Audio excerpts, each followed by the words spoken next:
Gun safety has been an issue in recent times, even if the shots were not intentionally fired. This exact thing happened on March 14, 2018, in a New York Times article by Christina Karen. In the story she wrote, the school was having a gun safety class when a gun misfired, injuring 3 people. While the teacher immediately pointed the gun at the ceiling, a 17-year-old boy was hit by shrapnel and 2 others were hit by debris. After an x-ray, the 17-year-old was okay, but the situation could have ended much worse. The writer uses this to show that guns should not be permitted at schools at all, but I propose a different question. What went wrong? Obviously there was a malfunction, but this was most likely caused by lack of cleaning or gun wear. The current way that companies coat their gun internals is effective, but not foolproof. The methods in place to prevent gun wear can be improved upon, and that's the topic of this speech. This new method, chemical vapor deposition, or CVD. While chemical vapor deposition is used to create perfect diamonds, normally, this method provides so much more. CVD can be used to coat any material and virtually any substance, ranging from creating diamonds to aluminum nitride on smartphones. We will discover why the previous method was flawed in protecting gun parts, and how chemical vapor deposition works, and the applications that make CVD so superior for plating gun parts and of a wide variety of other uses. First, we'll start with the old method, chromium plating.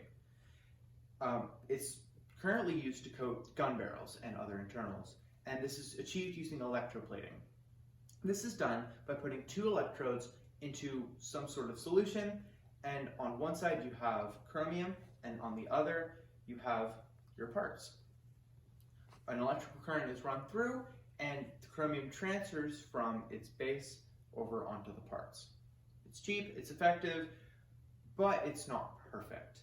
While it's effective at what it does, you still have to clean the gun quite often. And because of this, it allows for some error, and if you don't clean it properly, it can end in a malfunction. And while chromium is very hard, it's not nearly as strong as some other metals like tungsten or other non-metals like carbon. Tungsten is not used because of the price, and carbon is used because it doesn't work for electroplating simply. Electroplating is only limited to metals, which is the main issue with it. And on the subject of carbon, we can use this to illustrate how chemical vapor deposition works. In an article written by S.T. Clayboom from Key Engineering Materials, chemical vapor deposition can be used to create diamonds, which are just pure carbon, by vaporizing methane, or farts, and hydrogen, and forcing them together into a reaction chamber and allowing them to come together on the surface of a diamond wafer.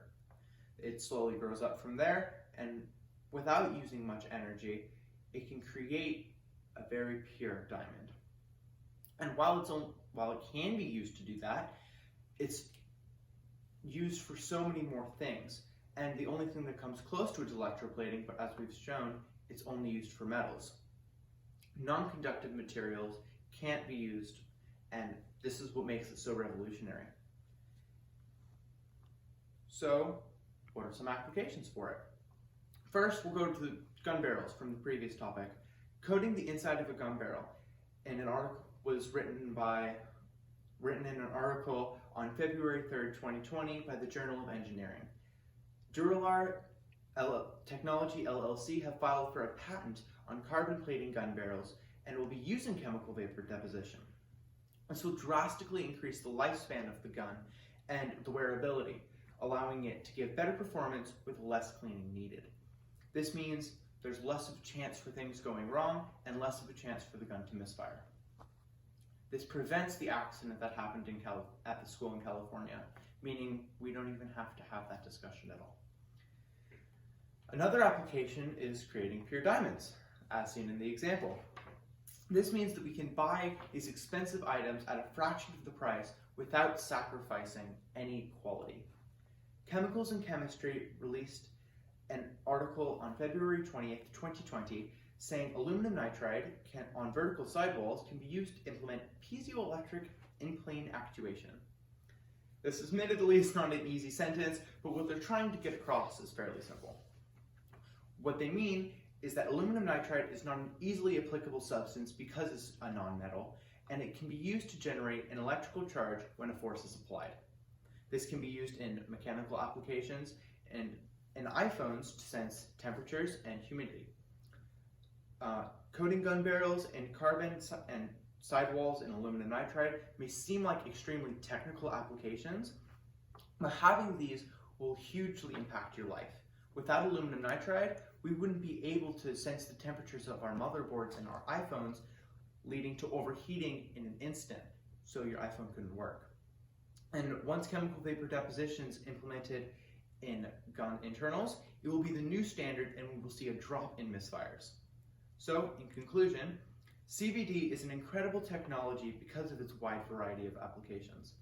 Chemical vapor deposition can be used to coat virtually any material and any other material, and using this process we can build perfectly pure diamond structures, coat gun barrels in carbon, and use merely nanometers of aluminum nitride as a way to conduct an electrical current. These applications have huge implications, and it's only a matter of time before we see them changing our everyday lives. Thank you. You're welcome. That was a good speech. Thanks. Yeah, you did a really good job. There's a couple, like it wasn't as fluid as some of the other times you've done it. There's some hesitations in there, and but overall it was really good. You were, good with your examples, and you spoke clearly, and you have good presence, and you weren't nervous, and there's all sorts of positive things. Any negatives? Other than the pausing and maybe some things that are technical and hard to see. It's at 7 minutes.